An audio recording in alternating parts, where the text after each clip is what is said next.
All right. So I am Katie Cashin. I am the co-owner of Be Well Counseling Services. And I'm Jake Jackson Wolf, the other co-owner of Dual Counseling Services. and we are here today talking with Jackie Altebrando, who is one of our therapists here on our team and who has been at Be Well since 2021, which is in some ways feels like a lifetime ago, and in some ways feels like 5 minutes ago. Jackie, we are so glad we get to talk with you this morning. Yes, thanks. Yeah, we are going to be asking Jackie a little bit about her work, how she works, who she works with, in the hopes that you can get a sense of who she is and get to know her and get to appreciate what we so appreciate about Jackie. To start, Jackie, can you tell us a little bit about your client Venn diagram? And that is the folks you work with, what they're showing up with, what's different, maybe what's similar at the core of some of your work. Yeah, of course. So I typically work with the young adult to kind of like adult population. Something I am very interested in is working with attachment and relationships.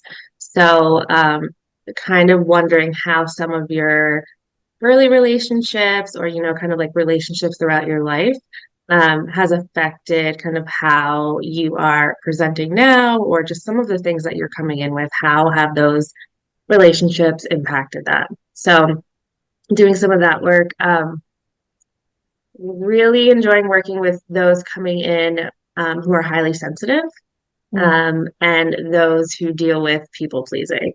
So I think kind of like in the middle of all of that is just instilling some self-esteem and self-confidence in people to kind of be their authentic selves and recognize their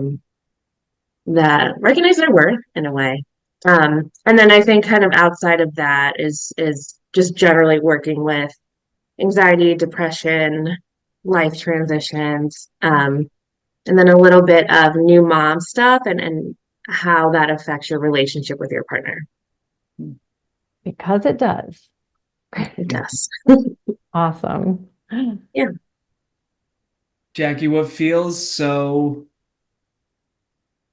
true about all of that, and it's true because you said it, but it's also because having known you and Mhm. known you as you've pieced together what is it that I do and what is it that I offer to my clients, um, it all just feels so intuitive when you say it. Like, that's right. That is what Jackie does. That is, Mhm. and not to bury the lead, but I think sometimes you've maybe been pigeonholed as the one who talks about careers Yes. when you're phenomenal at that.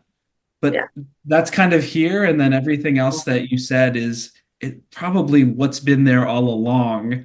masquerading as career work. Um, Yes. so I can get on to the next question unless you have more to add there. Yes. Yes. Um, our next question is what's bringing people in to see you? And I think Mhm. what's bringing people back because it's working? Mhm.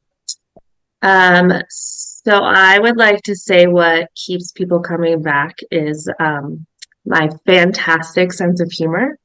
Mm. Um, Agreed, agreed, agreed.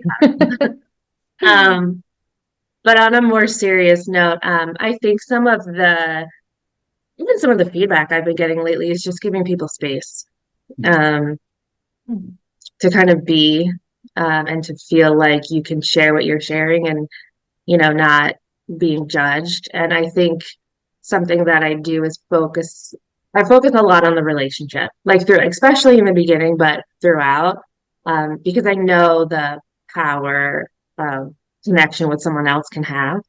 And I think creating that sense of safety can can change so much. It allows you to talk about the things that you want to talk about, but it also can instill some of that confidence in you. So I think those are the things. I think I gently kind of challenge people too, which is helpful. Um, But I think just creating a space that feels safe and warm and welcoming is what brings people in, and then kind of um, continues the work or keeps them coming. Oh yeah. Isn't it so interesting how, especially when we all start out, that's such a hard thing to trust that like Yes.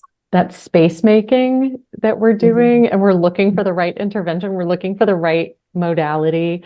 Yeah. Um, it's so cool to hear more and more in your work that it is trusting that space and that people are really responding to it. Yeah. I so I want to ask, this feels like an unfair question because we're doing this like on a Thursday morning and it's a big question, but it feels pretty important. What do you know? What have you learned about your why for doing this Mhm. work? Mhm. Just Yeah. that. Yeah. Yeah.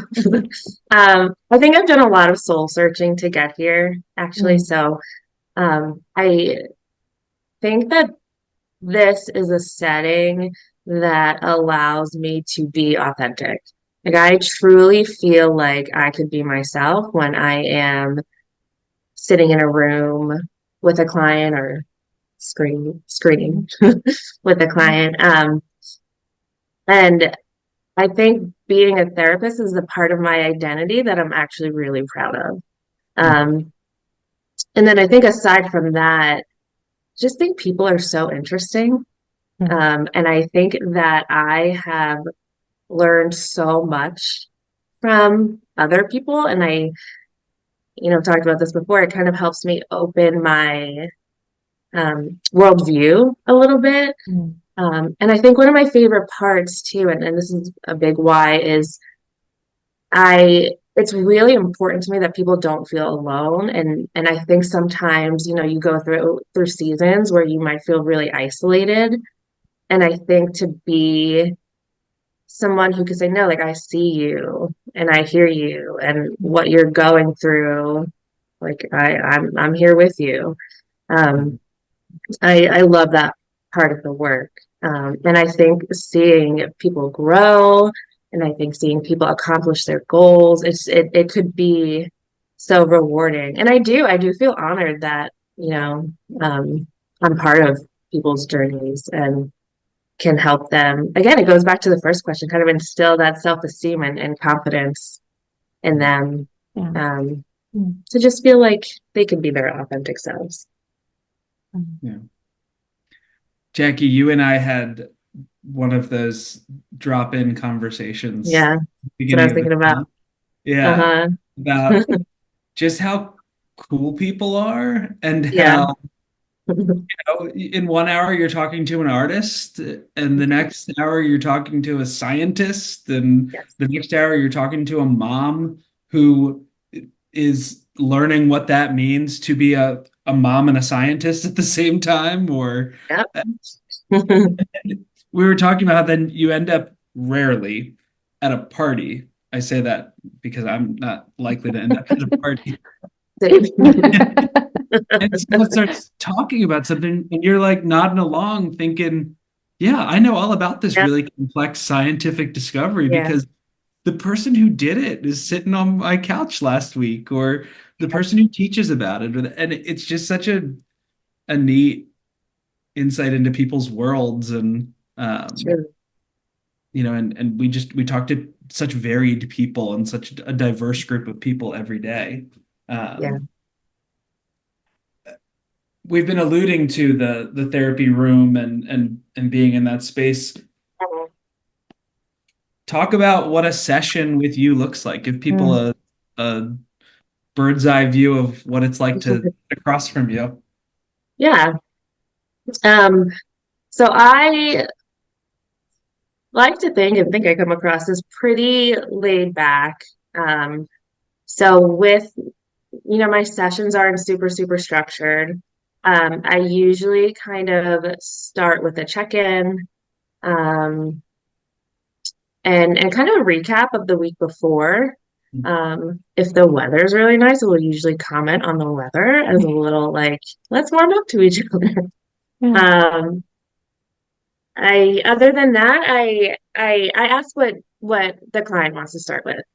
Because I think that that could be the most helpful is, almost like, how can I help you today? How can I, or what are the types of things that are, on your mind that you want to get out today? So, um, I always tell clients to think about what they want to bring in with them. I always kind of say that, in the beginning sessions, like think about what you want to talk about. But I also say that sometimes you're going to come in and you're going to be like, I don't even know where to start. Like, I have so much on my mind, I don't even know where to start. And I always say that that's okay because I can start with some leading questions. I feel like we always get to a place that is helpful. So I really kind of just encourage the clients to be curious. I do, as I've kind of alluded to, like to use humor in my sessions sometimes, just because I think, keeping things light can be really helpful. Um, so yeah, I know that's not a very detailed answer because I think just each session varies depending on what you need. Mm. I think that's it, though. I think that's, Yeah. again, we can get so consumed in having to have an agenda. And I don't know, like for me, starting out, I know that's what felt safe and effective. Mhm. But hearing what you're sharing, it's like you're allowing what shows up on that day, in that Mhm. hour, in the space to be there. Yeah, And it's sort of like saying, we can have all the agenda we want, but let's see how we feel once we land here. exactly. Yeah. Yeah. So I think like some of your other responses have uh, highlighted this a bit, but what keeps you inspired to come into work knowing that like this work takes, we've talked about this, this work takes Yeah. a lot of energy. Yes. What keeps you inspired? What continues to allow you to have space to Mhm. show up for this work? Mhm. I think what immediately comes to mind is just the people. So, and by that I mean the clients and just the therapists we all work with. Um, so like, yeah, very similar to what I was saying before. I think it's just people could be really inspiring. And I think we're lucky in that I really like the people that I work with. Um, you know, I think genuinely really interesting, um, inspiring people. So I think that's something that keeps me going because I can go into a session just really, really tired from, what's going on that day or whatever's going on in my personal life. And then when I'm in that session, I just feel so energized, by the conversations that I'm having. So I feel really lucky in that sense that that's something that energizes me. Um, and the second part of that is I just love Be Well. I think that we have such a great environment of, um, therapists, and I just learn so much from everyone. And I feel like I can be myself, and I don't feel like I need to be, um, a certain type of therapist or a certain type of person. So I'm super, super grateful that I'm in an environment that I feel like I could grow. Mm. And then along with that, growth and learning is really important to me. Um, and I think that this is a field where you are constantly learning.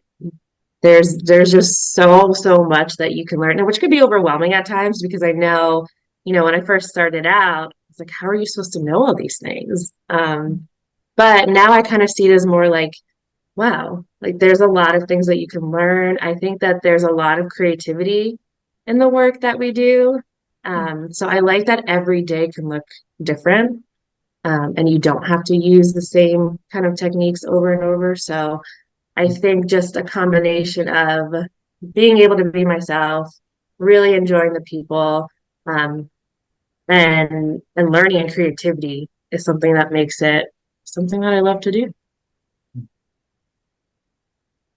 I know we're biased, but we feel the same way about the people we work with. And yeah, it's something that I don't think people consider this a creative field necessarily, but I'm so glad you're saying that because it absolutely, if you're open to it, it is, Yeah, right? yeah, for sure. Hmm. I'm going back to something before we started this conversation today. We were talking about a Mhm. bit out of a magazine article Yes. saying, our clients are not looking for us to be Google because they're Mhm. not coming to us just for information. And we Right. should, and we all do, continue to sort of amass that knowledge and, Mhm. stay apprised of what works and what doesn't work. But they come to us and they benefit from the relationships and that creativity, that ability Right. to keep iterating on, well, something like this worked for someone before, but you're a different person sitting in front of me, and we don't just have to lather, rinse, repeat. And in Right. fact, that's probably missing something. Right. Um, Here's the tough question, maybe. Mhm. Uh, Mhm. what are the challenges that you feel like you face or have faced as a therapist? Yeah. I think what immediately comes to mind, and this is more on a personal level, is just being a parent and more specifically being a mom Mhm. and trying to balance work, and in this case, being a therapist. And I think a lot of people can relate. I don't even know that you necessarily have to be a parent, but just the idea of work-life balance Mhm. and balancing the things that just all the other identities that you have Mhm. um, versus your work identity. So Mhm. that's been something, since becoming a new mom, that has been really challenging for me, trying to figure out how to make both work. Um, and I don't know that there is an answer, and I don't know that it'll ever feel great, but I think that it's kind of figuring out the things that work for you. And I think it's a journey. I think it is a journey to try to figure out what that could look like. Um, and then I think along with that, some of the challenges is kind of maintaining your own self-care. I think that this is a field where that's super important, is making sure that you feel good, and that you could be present in sessions because it's super important to, share that space with the person in front of you and feel like you're really there. Um, Aside from that, I think something that I struggle with is just the idea of solutions. So, we'll have clients that come in that, understandably so, are kind of like, I want a quick fix. What is the answer to this? You know, um, what can I do to feel better? And I so wish that I can give you that black and white answer of, oh, this is what you have to do. Um, but I think kind of describing that therapy is a journey. It's not linear. Sometimes you might leave with more questions than you have answers. And that's all part of the process. So I think it's challenging in that, I'm in this field because I want to help, and I wish I could just give you that thing to help you. Um, but it's more than that. So I think kind of describing how therapy works is something that, and there's not a real answer for that either, but it's just something that I have tried to, I don't know if hone in on is the right word, but just think of the words Mhm. um, that can help kind of describe that process. But I just remember that that has been something that's been a little challenging because it's like I want to help and I want to give you the answers, but fortunately, that's not always possible or how it works. And if I can hopefully unburden you a little bit with that, is that it's Please. like a cultural issue too, right? Of there's so Yes. much Yeah. that Mhm. is fed to us about fix something as quickly as possible, or even fix Yes. Yes. that, and a lot of things that are even moving in on the mental health space that purport to be that, right? And say this will fix Mm-hmm. your problem with Yeah. whatever. Um, And if I know anything about you and about sort of our ethos here, it's about, well, what's sustainable, right? Right. Getting that Yes. knowledge jammed into your head, or something that purports to be a fix Mhm. often isn't a long-term solution. It might provide some like Mhm. immediate sense of safety or stability, Mhm. and it kind of fizzles. And so that doesn't feel like a Jackie problem to me. It feels like a society problem for me, at least. Yeah. Yeah. Yeah. I think to your point too, it's kind of like I think it's a culture of like immediate gratification and almost like trying to dismantle that a little bit. Yeah. I think you're on to something. I think, and Yes. I really, I love in what you're sharing how real you are about sometimes wanting that as a therapist, as a human being, Yeah. sometimes wanting that, how human that is to want that gratification, and your yeah, your realness in that um feels like it builds empathy about that common humanity, Yeah. uh and gives you a lot of great insight into what actually is healing, what's the difference between that instant gratification and this deeper work that you're doing with people. Mhm. Yeah. And it, especially when it comes to being a mom and a therapist, I've just always appreciated your transparency about that for yourself, about that balance, and in trying not to make you find that perfect work-life balance, you then don't burden your clients with that myth. Mhm. Um, Yeah. like thanks on behalf of everybody. Thanks on behalf of like the parents or anybody holding a caregiver and Mhm. professional role, anyone, all of us wearing multiple hats these Right. days. Yeah. Yeah. And Yeah. and thanks for talking with us today. I would love if we could just go on for the rest. I feel like we could just talk for the next few hours. We love connecting with you.